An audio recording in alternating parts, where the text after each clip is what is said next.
hacia la paz, el equilibrio y la paz o mundial o hacia el enfrentamiento generalizado.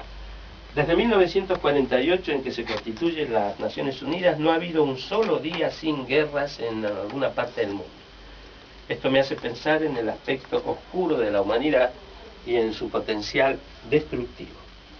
Aún así, nosotros que desde la mirada del coaching, por eso este programa se orienta desde la mirada del coaching, debemos intentar desarrollar lo más noble de las personas sobre la base de la también innegable capacidad constructiva del ser humano.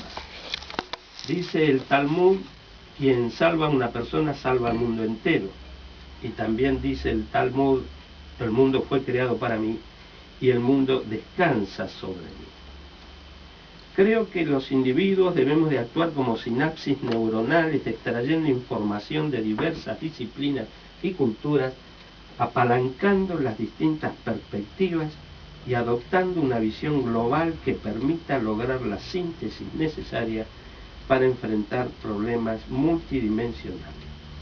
Y para esta nada sencilla tarea contamos hoy con la presencia en estudios de Andrés Bancalari, con quien dialogaremos sobre las relaciones internacionales en un mundo globalizado, hacia el equilibrio y la paz mundial o hacia el enfrentamiento generalizado. Andrés Bancalari es graduado en Estudios Internacionales de la Universidad OR, licenciado en Relaciones Internacionales de la Universidad de la República, tiene una maestría en Administración de Empresas del Centro de Estudios Macroeconómicos de la Argentina y actualmente es, entre otras actividades, coordinador académico adjunto de la licenciatura en Estudios Internacionales de la Universidad de la OR. Mi querido Andrés Bancalari, muchísimas gracias por estar aquí acompañándonos con nosotros, es un honor, es un gusto y adelante. No, muchas gracias a vos. El tema es todo tuyo. Muchas gracias a vos, Eduardo, por la invitación, realmente es un placer. Un placer poder venir a compartir una tarde contigo y con la gente que nos escucha. Y mientras te escuchaba con la presentación estaba reflexionando que estamos viviendo un momento de transición. Es decir, hay momentos históricos que vivimos, a veces tenemos la suerte de vivir, y que tal vez no seamos conscientes de que estamos viviendo ese momento. Y hoy todos nosotros estamos viviendo una transición increíble en la historia de las relaciones internacionales. Es decir, quienes hayan seguido un poco los acontecimientos, y creo que es casi imposible que nadie haya estado ajeno a lo que ha pasado en las últimas semanas en los Estados Unidos, habrá notado de que en realidad estamos ante algo nuevo, algo distinto. Esto no quiere decir que vaya a haber un cambio realmente, pero sí algo distinto está pasando con Estados Unidos, que ha sido la tradicional única potencia en los últimos 20 años y que a su vez, si vamos un poco más atrás, desde el 45 hasta el 90, hasta la caída del muro de Berlín, había compartido, bueno, esa suerte de relación especial en un mundo de guerra fría con la Unión Soviética. Es decir, que si sumamos desde el 45 hasta el 2011, nos encontramos con más de 60 y largos años de Estados Unidos como un principal actor en la vida política, como principal potencia del mundo. Y esta semana han pasado cosas interesantes en estas últimas 2 semanas, que nos muestra de que tal vez, en la próxima década, en esta que está comenzando y que estamos viviendo, nos vamos a encontrar con un mundo distinto, un mundo probablemente multipolar, realmente multipolar. Aquel paradigma que se había establecido, aquella idea de que, bueno, de que Estados Unidos se había llegado para transformarse realmente en la única potencia y que los demás actores no iban a tener un peso tan relevante. La unipolaridad. Exactamente, esa unipolaridad, indudablemente parece llegar que estamos llegando a un momento de quiebre. Algunos analistas consideran que ese momento de quiebre en realidad se da en marzo del 2003, cuando Estados Unidos invade Irak, que ese es un momento clave. ¿Verdad? Ese es un momento clave donde Estados Unidos toma una decisión que para muchos estratégicamente fue equivocada. Y hoy lo que vemos son las consecuencias en cierta medida económicas, por un lado del impacto de los costos que ha tenido la guerra y por otro de la crisis financiera que viene sufriendo Estados Unidos fuertemente desde el 2007 y 2008 con esa tan mencionada caída de Lehman Brothers. Es decir, que estamos ante una década que va a ser muy interesante porque aparecen otros actores que, si bien están madurando en términos históricos, las potencias no se crean de un día para el otro. Las potencias tienen que pasar por un largo proceso de crecimiento, es como un humano, es decir, como un ser vivo. Claro, es como un ser vivo, es decir, todos hoy en día hablamos de China y parecería ser que China va a ocupar un rol predominante en el siglo XXI y es probablemente sea verdad, pero tampoco hay que olvidar que hace 30 años China estaba totalmente encerrada sobre sí misma y era totalmente aislada de lo que ocurría en el resto del mundo. Es decir, China ha vivido una verdadera explosión, o sea, el crecimiento chino en los últimos 30 años, sobre todo en los últimos 20, ha sido increíble, y eso hace pensar de que su rol va a ser muy importante en los próximos años, en las próximas décadas, sobre todo porque desde el punto de vista económico y financiero es la que más sólida está entre todas las potencias del mundo. Yo creo que está claro, y eso es muy interesante. Es decir, nos encontramos con Estados Unidos débil, con una Europa débil desde el punto de vista económico y financiero, con problemas internos y estructurales importantes. Nos encontramos con un Japón que está en una situación muy compleja, no solamente por situación económica, sino por todas las consecuencias que tuvo el terremoto y el tsunami de marzo pasado. Y de esa forma, bueno, el mundo se acaba por ahí nomás, digo, o sea, después tenemos sí estos nuevos actores que van surgiendo, como China, como India, como Brasil, y eventualmente como Rusia, aunque probablemente tenga otro lugar. Es decir que es un momento muy interesante para quien le guste entender las relaciones internacionales. Muy interesante porque va a ser un momento de desafíos y de oportunidades para países como nosotros, por ejemplo. Es decir, para países tan pequeños que, bueno, buena parte de su desarrollo se juega en cómo en esa arena internacional logre posicionarse. Así que es un momento muy especial que vale la pena tratar de entenderlo. Es una suerte vivirlo también, ¿no? Sí, porque el ser observador de estas cosas y tener esa mirada sistémica que permite ver el conjunto es verdaderamente...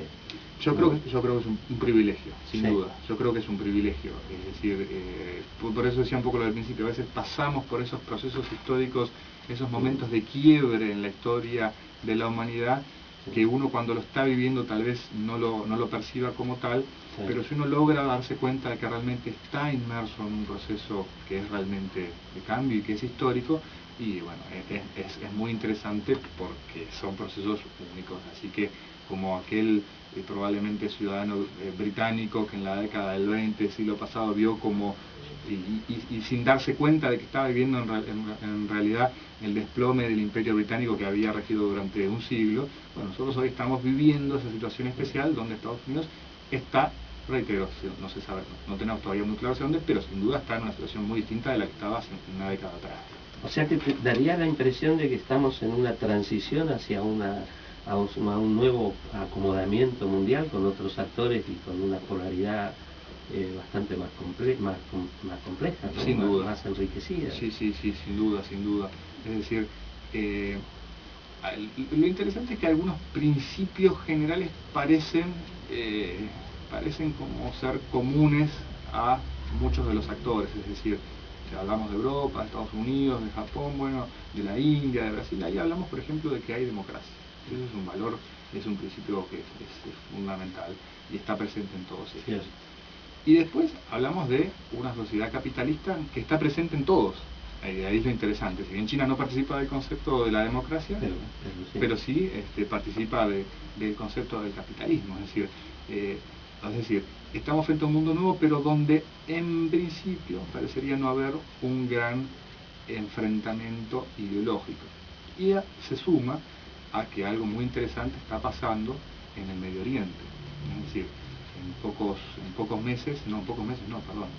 menos de un mes vamos a estar recordando no sé si usar la palabra aniversario porque no creo que no se corresponde, pero bueno, son los 10 años de la caída de las Torres Gemelas. Es decir, en poco menos de un mes vamos a estar recordando esa tragedia, y nos encontramos que 10 años después de esa tragedia han habido cambios fundamentales también en el Medio Oriente, donde al parecer la semilla de la democracia también está empezando a florecer en esa región del mundo. Es decir, ¿te refieres a los movimientos en los países árabes, sí, esos movimientos ciudadanos? Sin duda. Que es lo que tienen interesante precisamente que son movimientos aparentemente desde las bases, ¿no? Que no están dirigidos o manejados, condicionados por movimientos.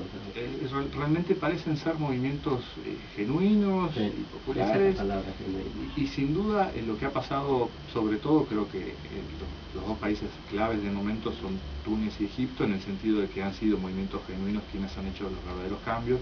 Resta aún mucho por ver qué es lo que va a pasar en Libia, en Yemen o en Siria, pero es un cambio significativo y es un cambio hacia la democracia, y eso siempre es positivo. Es decir, sin duda no se puede salir, por ejemplo, en el caso de Egipto no se va a pasar de un gobierno como el que tuvimos con Mubarak durante 30 años a una democracia como la Suiza, que tiene 700 años de tradición. Digo, eso no pasa de un día para el otro. Como decíamos antes, las potencias, así como las potencias tienen un periodo de desarrollo, lo mismo es con la democracia. Pero sí es una primera semilla, es un germen muy interesante, y al menos es un camino positivo. Lo que se está viendo en algunos países de esa zona del mundo, del norte de África, del Medio Oriente, bueno, es un cambio también positivo. Y de vuelta, entonces tenemos la suerte de también estar protagonizando y siendo en cierta medida testigos de un proceso histórico único. Tú vienes hace poco de China, ¿no? Y también estuviste en Nueva York, en Estados Unidos. Sí, fue un año interesante porque A ver, cuéntanos un poquito eso, porque son observador privilegiado, ¿no? Poder estar en esas circunstancias. Sí, ha sido un año de viajes interesantes. Estuve un mes en China, todo el mes de mayo, y después los últimos 10 días de junio en Nueva York. Y sin duda, el haber estado en la primera potencia del mundo y en la segunda potencia del mundo, en este momento tan importante y tan interesante, y a uno lo ayuda a reflexionar y a entender mucho más. Sin duda los ánimos en ambos países son totalmente distintos. En China uno se encuentra con un país que está en plena ebullición. Es decir, si algo está pasando en este momento, es que en China todo es energía, todo es crecer, todo es aspirar a más, todo, y se nota en la gente. Es decir, un país que viene creciendo tasas del 9% en los últimos 20 años, lo que se encuentra es con la gente que está en un estado de ebullición. Esa es y aparte se nota no solo en la gente, sino en las ciudades. Es decir, ciudades que yo estuve viajando bastante por el centro de China, por también Beijing y otros lugares. Bueno, uno se encuentra con que realmente es un país que está en un momento de transformación única desde todo punto de vista, desde el punto de vista de la infraestructura, ya sea edificios, aeropuertos, autopistas, todo lo que no se le puede ocurrir, y desde el punto de vista de la gente, porque, como decía antes, China sale de un proceso de 30 años de aislacionismo y de golpe se encuentra con que hay un mundo, hay objetivos, hay un American Dream,